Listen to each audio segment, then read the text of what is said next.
Welcome back. Two former Labor MPs have launched a campaign in a Labor seat. One of those MPs will join me a little later to explain why. But first, let's bring in my panel. A whole lot to get through. LNP Senator James McGrath and Pauline Hanson's Chief of Staff James Ashby. Gents, Peter Dutton has ruled out any sort of referendum to recognise Indigenous Australians in the Constitution.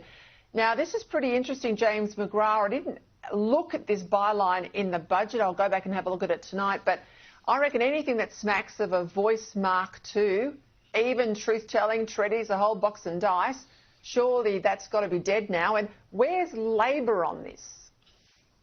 Well, Peter, you know where Labor is? I put similar questions to Penny Wong at Estimates last week. Senator Wong refused to rule out a treaty. Senator Wong skirted around why money was in the budget for truth-telling and still for the treaty process. This is something Labor, if they win at the election as part of a minority government, it will come in because this is what the Greens want.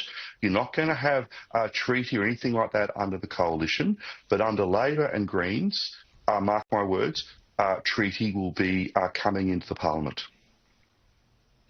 All right, well, respectfully, I know you're listened to internally. I think you've got to bang the drum and make sure that's out there as part of your campaign. Let's go to the PM in WA today, James Ashby. He was alongside the Premier there, very popular Premier, just returned, Roger Cook. I don't reckon we'll see him in WA standing next to anyone other than Cook. I had to say, you know, when I looked at him last week in Budget Week, standing next to the Premier of Queensland, David Crisafulli, that was deliberate too. We learned today from Redbridge polling, Crisafulli is the most popular leader in the country. But I was in Adelaide over the weekend, the seat of Boothby, currently held by Labor, being fought for by my old mate Nicole Flint. She drew this to my attention. In in South Australia, in the seat of Boothby, it's Malinauskas. Everywhere you can see that there's no Anthony Albanese on any of their posters or anything else. Does this surprise you? What does it tell you? Yeah, look, he's not the most popular of prime ministers. He's only hanging in there by a thread to government at this moment. And look, it's not just the leaders, it's the colour red as well. If you have a look at Tanya Plibersek's corflutes, they're purple. If you have a look at Chris, the half-wit Bowen, his corflutes are orange. They're moving away from the typical or traditional Labor colours. So Labor are on the nose in particular seats, not just the leadership, but the colour red. So watch this space over the next couple of weeks. There's going to be some real trickery there. You know, Tanya Plibersek might be using purple to sort of confuse the messaging when it comes to the Electoral Commission, as we've seen in previous elections. But for Chris Bowen to go down the One Nation colour of orange says something as well. So, watch that space. Yeah, no one likes the leader of the Labor Party, so I'm not surprised. Pauline Hanson's welcome on all the corflutes of our candidates, so no surprise there, though. Let's go to a feature we're already seeing in this campaign, James McGrath. We saw on Saturday two Rising Tides activists crash Peter Dutton's campaign events, both of them. The PM too also heckled in a press conference.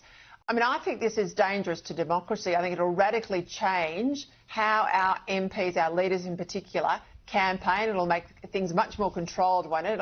It'll make them much more risk adverse.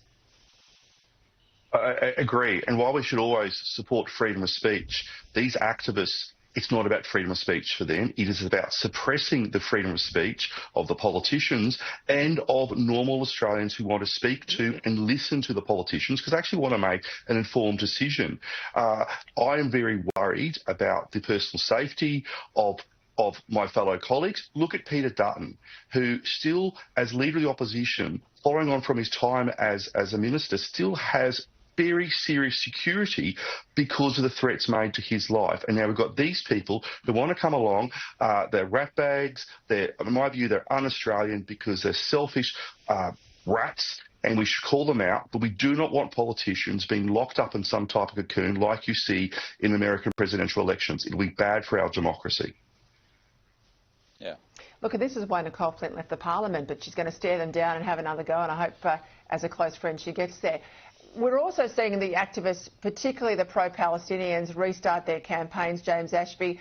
Those demonstrations are back every Sunday in Melbourne, I hate to admit.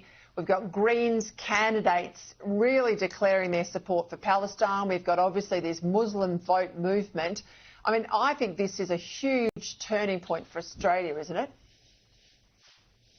Well, look who their poster child is in today's Australian when they did the report, a bloke who's up on charges for kidnapping and assault with a hammer. You know, that's not the kind of person I want out in demonstration for the safety and security of other Australians who don't want to see this on the street, by the way. I think we're over the Palestinian protests. So, yeah, look, the Greens have got a lot to answer for. Just have a close look at who they're aligning themselves with. Just on that point, have you ever noticed there's no protesters at Greens announcements? Not one.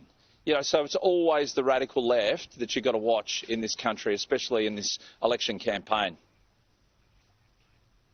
You two are my good campaigners on the ground, so I'm hoping, as you're both getting around the country, you're picking up collateral for me, you're photographing things I need to look at and I can bring to my viewers here every Monday night during the campaign. You're my foot soldiers, gents.